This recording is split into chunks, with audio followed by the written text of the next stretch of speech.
சற்று ஓய்வெடுங்கள். அவள் வந்து விட்டாள், அவள் வந்து விட்டாள்.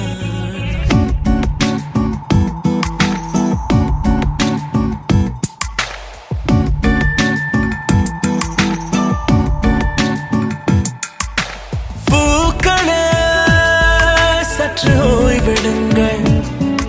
அவள் வந்து விட்டாள், அவள் வந்து விட்டாள். ஹே என்றால் அது அழகு என்றால் அந்த ஐகளின் ஐயவள் தானா? ஹே என்றால் அது கடவுள் என்றால் அந்த கடவுளின் துகள் அவள் தானா? ஐயோ என திகைக்கும் என வியக்கும் ஐகளுக்கெல்லாம் விடுமுறையை அவள் தந்து விட்டாள், அவள் வந்து விட்டாள். பூக்களே சற்று ஓய்வெடுங்கள். அவள் வந்து விட்டாள், அவள் வந்து விட்டாள்.